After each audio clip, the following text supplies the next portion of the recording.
अस्सलाम वालेकुम नाज़रीन, आप देख रहे हैं अवाम के आवाज़। मैं हूं मज़हर अब्बास। गुज़श्ता रात अमीर बिलाज टीपू ट्रक्कर वाले का कत्ल हो गया था। आज हमारे साथ हैं senior crime reporter Malik Atif साहब। इनसे जानने की कोशिश करते हैं वो केस कहां तक पहुंचा है। ये उन केस पे काम कर रहे हैं। अस्सलाम वालेकुम सर। जी वालेकुम सर, बहुत बहुत शुक्रिया, आपने अपना कीमती टाइम दिया। सर ये बताइएगा, ये जो अब केस है इसकी क्या सूरत हाल है, कहाँ तक पहुँचा है पुलिस इन्वेस्टिगेशन में?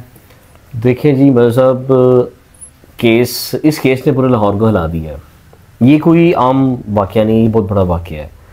अच्छा, इसके बैक एंड्स पे मैं बताऊं कि ये दुश्मनी तो बहुत पुरानी थी, लेकिन जब से 2024 का साल का आगाज़ हुआ है तो मेरे नॉलेज के मुताबिक इस तरह के जो वाक़यात हैं लाहौर में अब तक जो हैं वो 8 कत्ल हो चुके हैं। और सबसे ज़्यादा जो कत्ल की रेशियो है वो कैंट डिवीज़न में हुई है, उसके बाद सदर डिवीजन है। ये वो भी दुश्मनी बेस पे थे जी, वो भी दुश्मनी बेस पे थे। और फायरिंग तो दिन दिहाड़े आमने सामने हुई है। वो ये अवान टाइवाला में कत्ल हुआ और उनके घर जला दिए, उन्होंने उनके बंदे मार दिए। 2 रोज़ कबल फिर एक कत्ल हुआ, फिर इससे 4 रोज़ कबल फिर मेन रोड के ऊपर जज्जी नामी एक शख्स ने अपने मुखालिफ को, वो जो आ रहा था, उसको मार दिया। उससे पहले जज्जी पे कातिलाना हमला हुआ। आप क्या समझते हैं कि ये जो हमले हो रहे हैं इसमें नेग्लिजेंसी किस चीज़ की है? ये पुलिस की नेग्लिजेंसी है।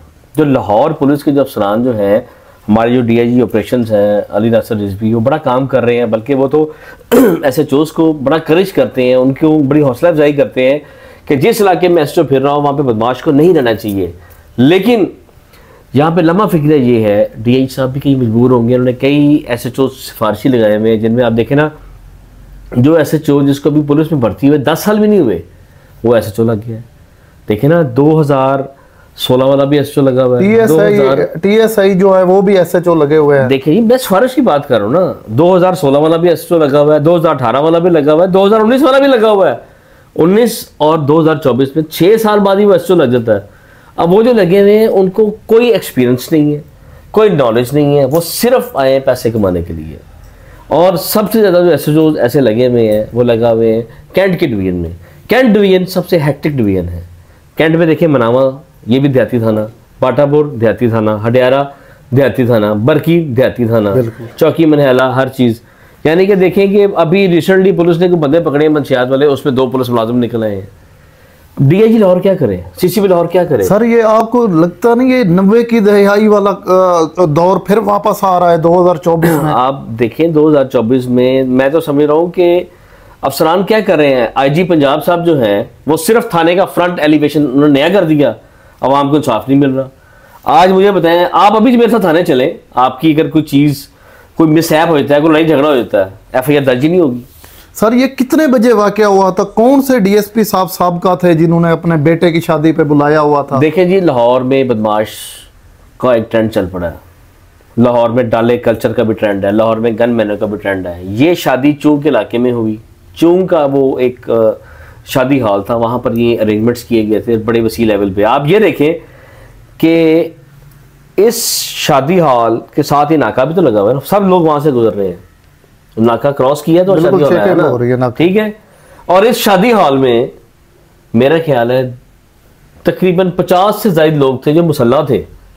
अब कौन किसको मिलने आ रहा है, कौन किसको मिलने आ रहा है, आई डोंट नो, मुझे नहीं पता। पुलिस अफसरान भी बहुत वहाँ पे मौजूद थे। नहीं, पुलिस अफसरान की तादाद इतनी ज़्यादा नहीं थी, लेकिन प्राइवेट लोगों की गनमैन बड़े ज़्यादा थे वहाँ पे। असली असला था वहाँ पे। आप अगर वीडियो मुलाहिजा फरमाएं, जब बालाज पर हमला और बालाज को वो लेकर चले गए हॉस्पिटल जाने के बाद भी वहाँ पर कोई 15 से 20 मिनट गोलियों की आवाज़ आ रही थी। हाँ, फायरिंग होती रही है काफ़ी देर, होती रही है, गोलियों की तड़ाड़ से इलाका गूंज उठा था। अब अमीर बालाज जो था वो शादी पे इनवाइटेड था। अब वो बात करते हैं उस मुजफ्फर हुसैन की जो कि शूटर था, वो कैसे आया? हाँ, वो कैसे इंटर हुआ? कोई कहता है जी कैमरामैन बना हुआ था, कोई कहता है जी वो 5000 का नोट लेके आया है और शादी पे आया हुआ था पैंट कोट पहन के। हर बंदे की अपनी अपनी बात है। देखिए जी, 5000 तो जब उसको फायर लग गया, वो मर गया, उसकी जेब जब में तलाशी लेगी तो उसमें से वो पैसे निकले। पैसे तो हर किसी की जेब में होते हैं, ठीक है। उसकी जेब से मोबाइल निकला, उसकी जेब से ID कार्ड निकला, तब जाके उसकी वो शनाख्त हुई। नहीं तो इन्हें पता ही नहीं मुजफ्फर हुसैन है। आप ये देखें ना कि वो शादी में एंटर कैसे हुआ। अब वो एंटर ऐसे हुआ कि शादी ऐसे थी, वहां पे सारे पहलवान थे, सारे ही चौधरी इकट्ठे थे। पहलवान कहूंगा ना, क्योंकि अब लाहौर में जो ट्रेंड पहलवानी का चल रहा है कि 10 गनमैन के साथ है, 10 गनमैन उसके साथ है। कार्रवाई अब मैं और आप अगर हम शौकी में हमारा कोई चीज आ जाए ना, हम घर में लेके साथ दो निकलते हैं, हम पे पर्चा हो जाएगा। बिल्कुल इन पहलवानों पे पर्चा नहीं होता। सियासी असर रसूख, मैं वही तो अर्ज कर रहा हूँ, सिफारिश, सियासी असर रसूख, यहाँ पे कोई लॉ एंड ऑर्डर है ही नहीं। लॉ एंड ऑर्डर है आपके मेरे लिए, गरीब आदमी के लिए, गरीब आदमी के लिए। यहाँ पर तो मैं फिर वही बात कहूंगा, डीआईजी बेबस नजर आता है मुझे। डीआईजी की 15 सर्जरियां हो चुकी हैं आंख की, वो इतना एक्टिव है, वो बाहर फिरता रहता है, दिन रात काम करा, लेकिन क्या करे वो। इवन के डीआईजी साहब ने जब ये इलेक्शन था उसमें भी उन्होंने एक स्पीच की कि ये जो एसएचओ ने 9-4 की मुझे रखी हुई है, ये मुझों का पासदान रखें। इलाके में मुझे एसओ नजर आए तो एसएचओ तो डेरों पे बैठे होते पहलवानों के जाके। मैं अभी भी डीआईजी लाहौर को कहता हूं कि वो चंद एसएचओ की सिर्फ सीडीआर्स ले ले, ये पहलवानों बदमाशों के साथ अटैच्ड है। आप सारी बातें छोड़ें जी, लाहौर में इतने वाकयात हो गए, लाहौर का एक ओसीयू यूनिट बन गया नया, ऑर्गेनाइज्ड क्राइम यूनिट, यानी कि सीआईए को चेंज करके ओसीयू बना उसकी बिल्डिंग भी नहीं बनी है, उसकी बिल्डिंग नहीं बन गई, उसका डीआईजी नया आ गया, उसके अफसरान नए आ गए, ओसीयू की बिल्डिंग्स ऐसे बना दी हैं जैसे महल होते हैं वो हो गए हैं। लेकिन ऊपर कैफेटेरिया भी उन्होंने बनाया छत के ऊपर। देखें, इनसे अवाम को क्या फायदा है? ये पैसा अवाम का है, मेरा आपका पैसा टैक्स होगा। अब ये जो मर्डर हुआ है, ये मर्डर ये पुलिस की नेग्लिजेंसी से हुआ है, और लाहौर में जितने मर्डर्स हो रहे हैं पुलिस की नलायकी की वजह से। सर वो बंदा इंटर कैसे हुआ है? मैं आपको वो बात बीच में रह गई थी।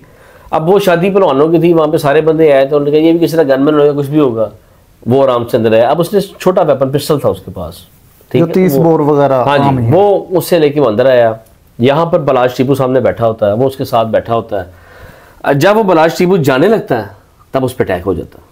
लोग कहते हैं कि उसने कहा है कि मुझे सेल्फी मैंने लेनी है। लोग सेल्फियां ले रहे थे ना। हाँ। देखें जी, एक बंदा किसी की शादी में जाता है, वो अननोन पर्सन है, ठीक है, जब उसके साथ 10-15 राइफलों वाले बंदे अंदर जाएंगे तो तजस्सुस होता है कि पता करें ये कौन बंदा है। ये एक नेचुरल बात है। अगर आप भी शादी पे होगी, मेरे साथ गनमैन जाएंगे, कहेंगे चेक तो करिए कितने बंदे इतने ज़्यादा आए ने। वो तजस्सुस है लोगों को, उनका जी ये टीपू दा पुत्र है, बलाज टका वाला, ये है तो वो है। सेल्फियां लोग लेने लग गए। वो लड़का भी वो अच्छा था, मिलने वाला था, हर चीज थी। सुना है पढ़ा लिखा इंसान था। जब वो गुड्स ट्रांसपोर्ट का उनका काम है, जब वो पर्चियां काटता, वो भी इंग्लिश में काटता था, उसे उर्दू भी नहीं आती। नहीं, उसको ये बात है, मैं गलत है, वो उसको सारी उर्दू आती थी। वो पहलवानी वाले दौर में वो कदम रख चुका था। आप ये देखें कि उनकी मुखालफत किनके साथ है। हर बंदे को पता है गोगी तीफी किस्म की मुखालफत है। आप ये देखें जो एफआईआर दर्ज हुई, एफआईआर में सर कितनी टिपिकल एफआईआर है कि उन्होंने कहा कि ये जो शख्स है जिसको मारा गया वो इन्हीं के साथियों की गोलियों से मर गया। पहली बात ये देखें ना कि जो शूटर आया था वो अपने ही साथी गोलियों से मर गया। और उन्होंने कहा कि गोगी और तीफी जो है वो इसमें मुलव्वस थे। अब एक बड़ी अजीब सी खिचड़ी बन रही है 2 दिन से। हर टाइम एक नया टाइम आ रहा है। जैसे आज एक सीसीटीवी फुटेज आ गई सामने कि एक डाला उस शादी हॉल का गेट क्रॉस करके वन में निकलता है और वो वन में होता जा रहा है, और उस डाले की जो नंबर प्लेट है वो भी फेक है। ये एक वीडियो आ गई, वीगो डाला ब्लैक रंग का था। ये कयास रही है ना, कातिल तो मर गया। उन्होंने एफआईआर में लिखा कि इसके साथ 3 साथी और थे। अब वो साथी और कहाँ गए थे? यहाँ तो अगर इतनी बड़ी वो शादी थी, डीएसपी साहब ने इतना माहौल रखा हुआ था, फिर डीएसपी साहब को चाहिए था कि वहां पे वो अपने ही बेटे को भी तो फायर मरवा लिया डीएसपी साहब ने। उसके बेटे को भी, इकबाल साहब जो डीएसपी साहब रिटायर्ड हैं, उनके बेटे को भी फायर लगा है। वो कितने लोगों को फायर लगे थे जो हॉस्पिटल में आए? आप तकरीबन 4 लोग जो हॉस्पिटल में गए हैं। अब ये जो बलाज था, ये इसने अपने किसी इंटरव्यूज में भी देना शुरू कर दिया। ये बरबला कहता था कि मैं सबके साथ मेरी सुलह है, लेकिन मैं अपने बाप के कातलों को नहीं छोड़ूंगा। अब बाप के कातलों की तरफ आ जाते हैं। इनका जो वालिद था टीपू ट्रक्कर वाला, वो भी कत्ल हुआ। इनका जो दादा था बिला पहलवान, वो भी कत्ल हुआ। इनके एक मामू भी थे, वो भी 1995 में उनको भी कत्ल किया गया था। देखिए दुश्मनी सदियों से आ रही है।